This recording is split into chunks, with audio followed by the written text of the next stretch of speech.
ఓం గంగాణపతే నమ ఐం సరస్వత్యే నమ శ్రీమాత్రే నమ క్రీం క్రీం మహాకాళికాయ నమ యా దేవి సర్వభూతేషు మాతృరూపేణ సంస్థితా నమస్తస్యై నమస్తస్యై నమస్తస్యై నమో నమ దుం దుర్గాదేవి నమ క్లీం కృష్ణాయ గోవిందాయ గోపీచనవల్లభాయ శ్రీకృష్ణ పరబ్రహ్మణే పరంజ్యోతిషే నమో నమ శ్రీరామ జయ రామ జయ జయ రామ రామాయ ఓం నమ శివాయ శివాయ గురువే నమ త్రాం దత్తాత్రేయాయ నమ. యూట్యూబ్ ప్రేక్షకులకు అందరికీ నమస్కారం అండి. నేను పాలపర్తి గురునాథ్ శర్మ జ్యోతిషం వాస్తు సిద్ధాంతిని. మీకంతా కూడా గోచారిత్య గ్రహాల యొక్క ప్రభావం అంతా కూడా మేషాది ద్వాదశ రాశుల వాళ్ళకంతా కూడా విశ్లేషణ చేయడం జరుగుతుంది. ఈ రోజున మనమంతా కూడా చెప్పే విషయం ఏంటంటే ప్రధానంగా రాహుకేతు ప్రభావం అంతా కూడా కాలసర్ప దోషం అంటే ఏంటి, అసలు కాలసర్ప దోషాన్ని అంతా కూడా ఏ రకంగా విశ్లేషణ చేసుకోవాలి, కాలసర్ప దోషానికంతా కూడా పరిష్కారం ఏ రకంగా ఆచరించాలి, అసలు కాలసర్ప యోగం అంటే ఏంటి, కాలసర్ప దోషం అంటే ఏంటి అంతా కూడా జ్యోతిష్ సిద్ధాంతం ప్రకారంగా మీకు అంతా కూడా విశ్లేషణ చేయడం జరుగుతుంది. ప్రధానంగా కాలసర్ప దోషము కాలసర్ప యోగము అని చెప్పేసి అంటే కనుక ఈ యొక్క కాలసర్పం అనేది రాహుకేతు ప్రభావం వల్ల, రాహుకేతులంతా కూడా ఛాయాగ్రహాలుగా చెప్పడం జరుగుతుంది. ప్రధానంగా ఛాయాగ్రహాలకి ఈ యొక్క సొంత ఇల్లు అనేది ఉండదన్నమాట. ఏ యొక్క రాశులకంతా కూడా వారికి రాష్ట్రాధిపత్యం లభిస్తూ ఉంటుంది. మిగతా గ్రహాలకన్నిటి కూడా రాహుకేతులంతా కూడా ఛాయాగ్రహాలు కాబట్టి వాటికంతా కూడా సొంత ఇల్లు అనేది ఉండదు. ప్రధానంగా ఏ గ్రహానికైతే కనుక కలిగితో పాటు ఉంటారు, ఏ రాష్ట్రాధిపతితో పాటు కలిగితో ఉంటారు, ఏ రాశిలో అంతా కూడా వీరు సంచారం చేస్తుంటారు, లగ్న చక్ర ప్రకారంగా కానీ గోచారీత్యా కానీ వాటి ప్రభావం అంతా కూడా ఆ రాష్ట్రాధిపతి ఇచ్చే ఫలితాన్ని ఇస్తుంటారు.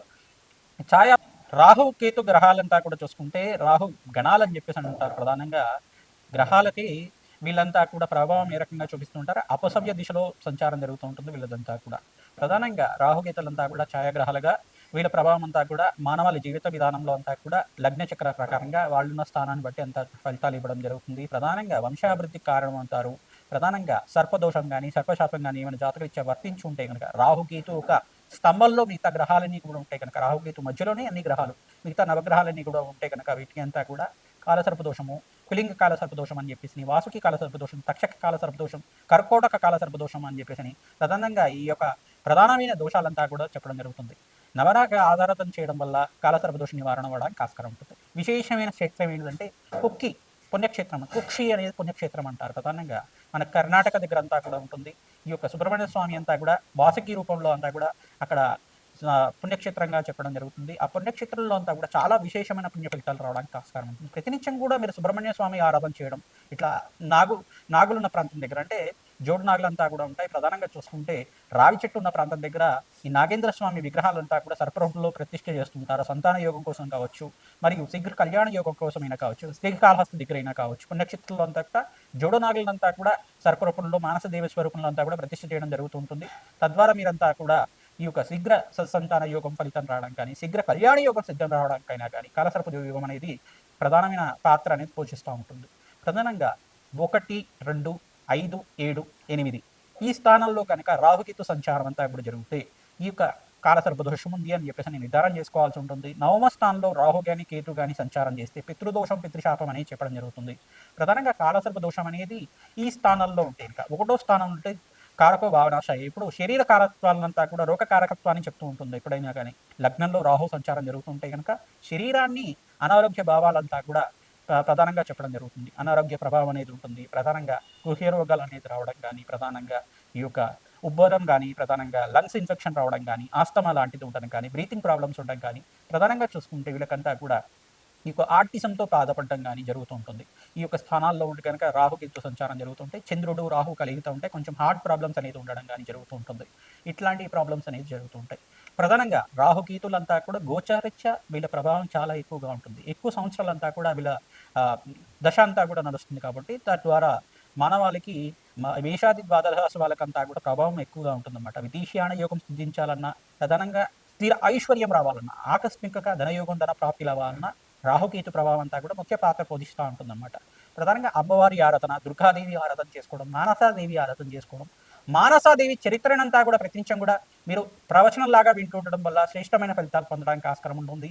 స్కందోత్పత్తి అనే చరిత్ర ఉంటుంది. ప్రధానంగా సుబ్రహ్మణ్య స్వామి వారి చరిత్ర అంతా కూడా వినడం వల్ల మీరంతా కూడా శీఘ్ర సంతాన యోగ ప్రాప్తి కలగడానికి ఆస్కారం ఉంటుంది. ప్రధానంగా ఈ రాహుకేతు ప్రభావం వల్లే స్త్రీలలో కొంతమందికి వైదవ్య దోషం అనేది వస్తూ ఉంటుంది అన్నమాట. కొంతమందికి అయితే కనుక అనారోగ్య ఇబ్బందులు ఇంతమంది చెప్పుకున్నాం కదా. పంచమ స్థానంలో రాహు కానీ కేతు కానీ సంచారం చేస్తే ప్రధానంగా వీళ్ళకి కొంచెం అంతా కూడా ఈ యొక్క గర్భదోషాలు అనేది రావడం జరుగుతుంది. ప్రధానంగా దీని పీసీఓఎస్ ప్రాబ్లం కానీ పీసీఓడి ప్రాబ్లం అని చెప్పేసి అంటూ ఉంటారు. దీని దోషాలంతా కూడా రాహుకేతు ప్రభావం వల్ల పంచమాధిపతి బలహీనంగా ఉండి పంచమ స్థానంలో రాహుతో పాటు కానీ కేతుతో పాటు కానీ కుజుడు కానీ చంద్రుడు కానీ శుక్రుడు కానీ కలిగితూ ఉంటాయి.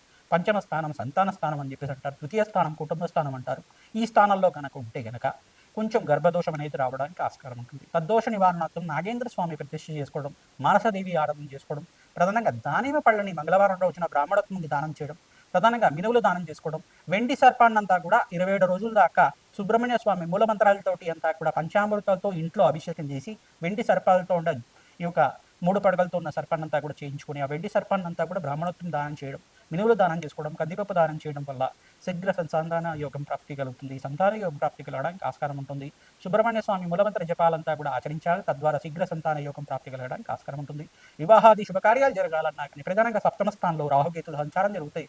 ప్రధానంగా ఆలస్య వివాహాలు జరగడం కానీ వివాహంలో ఆటంకం జరగడం కానీ సంచారం జరుగుతూ ఉంటుంది. లగ్నాధిపతి ఏ స్థానాల్లో ఉన్నారో అది కూడా చూసుకోవాల్సి ఉంటుంది. ప్రధానంగా శుభగ్రహాల యొక్క వీక్షణ అంతా కూడా చూసుకోవాల్సి ఉంటుంది. శుభగ్రహాల యొక్క వీక్షణ లేకుండా ఉంటే కనుక రాహుకేతు ప్రభావం అంతా కూడా ప్రబలంగా ఉంటుంది. తద్వారా ప్రతి విషయంలో కానీ ఆటంకాలు జరుగుతుండడం, వాయిదా పడుతుండడం కానీ, అనుకున్న పనులంతా కూడా సమయానికి జరగకపోవడం కానీ జరుగుతూ ఉంటాయి. తద్వారా ప్రతినిత్యం కూడా అమ్మవారి ఆరాధన చేసుకోవడం వల్ల సర్పసూక్త పారాయణం చేయించడం, మానసదేవి మూలమంత్రాన్నంతా కూడా జపాలు ఈ యొక్క తర్పణాలంతా కూడా ఆచరించడం వల్ల ప్రధానంగా సర్పమండలం అంతా కూడా వేసి దానికంతా కూడా నవరాగ బలి అంతా కూడా ఆచరించడం వల్ల మీకంతా కూడా శీఘ్ర సంతాన యోగ ప్రాప్తి, శీఘ్ర వివాహ యోగ ప్రాప్తి, వివాహమాది శుభకార్యాలు కలగాలన్నా సర్పదోషము సర్పశాపం ఉందనేది మీ జాతకరీత్యా ఏ స్థానంలో ఉంది, ఏ యొక్క దశలో ఉంది సర్పశాపం అంతా కూడా విశ్లేషణ చేయడం జరుగుతుంది. తద్వారా మీకంతా కూడా ఈ యొక్క సర్పదోష నివారణార్థం, రాహుకేతు దోష నివారణార్థం అంతా కూడా ఈ స్థానాల్లో ఉంటే కనుక కాలసర్ప దోషాలు ఈ యొక్క ప్రధానమైన దోషాలు అని చెప్పేసి చెప్పడం, పద్మకాల సర్పదోషము, కులింగ కాల సర్పదోషం, అనంతతైష కాల సర్పదోషాలు అని చెప్పేసి ప్రధానమైన దోషాలంతా కూడా ఉంటాయి. ఆ దోష నివారణార్థం అంతా కూడా విశ్లేషణ చేయించుకొని జ్యోతి సిద్ధాంతాలతో విశ్లేషణ చేయించుకొని జాతకరీత్యున్న పరిహారం అంతా కూడా ఆచరించడం వల్ల శీఘ్రమే సత్సంతాన యోగం కలగడానికి కానీ, ఎవరైతే వివాహాది శుభకార్యాల కోసం ప్రయత్నం చేసుకుంటున్నారో వాళ్ళకంతా కూడా శీఘ్రంగా అతి శీఘ్రంగా కళ్యాణి యోగ ప్రాప్తి కలగడానికి కానీ ఆస్కారం ఉంటుంది. సుబ్రహ్మణ్య స్వామి కళ్యాణం ఆచరించడం వల్ల శ్రేష్టమైన ఫలితాలు పొందుతారు. మానసదేవి ఆరాధన చేయడం వల్ల శ్రేష్టమైన ఫలితాలు పొందడానికి ఆస్కారం ఉంటుంది. లక్ష్మీ నరసింహస్వామి ఆరాధన చేసుకోవడం వల్ల శ్రేష్టమైన ఫలితాలు పొందడానికి ఆస్కారం ఉంటుంది. తద్వారా మీకంతా కూడా తద్దోష నివారణాత్వం అంతా కూడా తీరి మనోవాంఛాలంతా కూడా ధర్మబద్ధమైన కోరికలంతా కూడా తీరడానికి ఆస్కారం ఉంటుంది. రాహుకేతు ఆరాధన చేసుకోవడం వల్ల అఖండమైన ఐశ్వర్య ప్రాప్తి కలుగుతుంది. కోటేశ్వర యోగం సిద్ధించడానికి ఆస్కారం ఉంటుంది. ధన ధాన్యాది సమృద్ధి కలగాలన్నా, మీకు స్థిరత్వమైన ఐశ్వర్యం సిద్ధించాలన్నా, స్థిరాస్తి కలగాలన్నా రాహుకేతు ప్రభావం అంతా కూడా మానవాళి మీద చాలా బాగా ఉంటుంది. కావున ఈ ప్రభావం అంతా కూడా దోష నివారణార్థం జన్మజాతకం ప్రధానంగా ఉంటుంది. కావున జాతకరీత్యా ఉన్న దోషాలకంతా కూడా పరిష్కారం ఆచరించండి. శ్రీమాత్రే నమః. కుంభరాశి జాతకులకి ప్రధానంగా చూసుకుంటే జాతకం తెలిసి ఉంటే కనుక జాతకాన్ని చూసుకోండి. లగ్నం తెలిసి ఉంటే జాతకరీత్యా ఉన్న లగ్నం తెలిసి ఉంటే కనుక కుంభలగ్న జాతకులు కుంభలగ్నాన్ని చూసుకోండి. ప్రధానంగా లగ్నవశాత్తు ప్రథమ స్థానం అంటే 1వ స్థానము, 2వ స్థానము, ప్రథమ స్థానము, తృతీయ స్థానము, పంచమ స్థానము, చతుర్థ స్థానము, సప్తమ స్థానము, అష్టమ స్థానంలో కనుక రాహుకేతు దోషాలు ప్రబలంగా ఉంటాయి. ఈ స్థానంలో కనుక రాహుకేతు సంచారం జరుగుంటే కనుక ఏ యొక్క గ్రహాల యొక్క సంయోగంలో ఉన్నాయి, అంగారకుడితో పాటు పంచమ స్థానంలో సంచారం జరిగిందా, లేదు శుక్రుడితో పాటు షష్టమ స్థానంలో కేతు కానీ రాహు కానీ సంచారం జరిగిందా, లేదు ఈ స్థానాలంతా కూడా విశ్లేషణ చేసుకొని ఆ స్థానాన్ని బట్టి ఈ యొక్క దోష ప్రభావం అనేది చెప్పడం జరుగుతుంది. రాహుకేతు మధ్యలోనే మిగతా గ్రహాలు 7 గ్రహాలంతా కూడా స్తంభంలో ఉంటాయి. కాలసర్పదోషంలో సర్పశాపం వర్తించిందా, దోషం వర్తించిందా అని నిర్ధారణ చేసుకోవాల్సి ఉంటుంది. ఈ యొక్క స్థానాలు బట్టి మీ ప్రభావం అంతా కూడా నిర్ధారణ చేసుకోవడం, వివాహాది శుభకార్యాలు జరగాలన్నా, శీఘ్ర సంతాన యోగం కలగాలన్నా, వంశాభివృద్ధి కలగాలన్నా, ఉద్యోగుల్లో మార్పులు కలగాలన్నా ఈ దోష కారణమే ప్రబలంగా చెప్పడం జరుగుతుంది. పూర్వకాలంలో అందరూ కూడా వ్యవసాయం చేస్తూ ఉండేవాళ్ళు కాబట్టి పూర్వీకుల వల్ల వచ్చిన సర్పదోషమా, లేదు మీ ఇంట్లో ఏదైనా పుట్ట రావడం, పుట్టలాగా వెలుస్తూ ఉండడం, ఆ పుట్టనికి ఏమన్నా హాని చేశారా, దానికి ఏమైనా సర్పానికి ఏమైనా దోషం చేశారా, సర్పాన్ని కొట్టడం కానీ, దేవతా సర్పాన్ని కొట్టడం కానీ, లేదు సరే దేవతా సర్పం అంతా కూడా చనిపోవడం కానీ జరిగిందా, ఇదంతా కూడా నిర్ధారణ చేసుకొని జాతకరీత్యా దోషాలకంతా కూడా పరిష్కారం చేసుకోవడం వల్ల సుబ్రహ్మణ్య శాంతి హోమాది కార్యక్రమాలు, నాగేంద్ర స్వామి శాంతి హోమాది కార్యక్రమాలు ఆచరించుకోవడం, నవరాగ మండపం వేసి ఎక్కడంతా కూడా సర్ప సంస్కార పూజ చేయడం, నాగబలి నక్షత్ర బలి ఆచరించడం, ప్రధానమైన నక్షత్రాలంతా కూడా ఆశ్లేష నక్షత్రము, మూలా నక్షత్రము, పుబ్బ నక్షత్రము మరియు పూర్వభద్ర నక్షత్రము, శతభిష నక్షత్రము అంతా కూడా నక్షత్ర బలి ఆచరించడం వల్ల శ్రేష్టమైన ఫలితాలు పొందడానికి ఆస్కారం ఉంటుంది. ఈ యొక్క సర్పజాతి నక్షత్రాలంతా కూడా కొన్ని నక్షత్రాలు ఉంటాయి. జాతకరీత్యా ఉన్న దోషాలకంతా కూడా పరిష్కారం ఆచరించడం వల్ల అఖండ రాజయోగ ప్రాప్తి కలుగుతుంది. కుంభరాశి జాతకులు విశేషంగా మీరంతా కూడా సుబ్రహ్మణ్య స్వామి ఆరాధన చేసుకోవడం వల్ల అఖండ రాజయోగ ప్రాప్తి కలుగుతుంది. జాతకరీత్యా ఉన్న దోషాలంతా కూడా పరిష్కారం అవడానికి ఆస్కారం ఉంటుంది.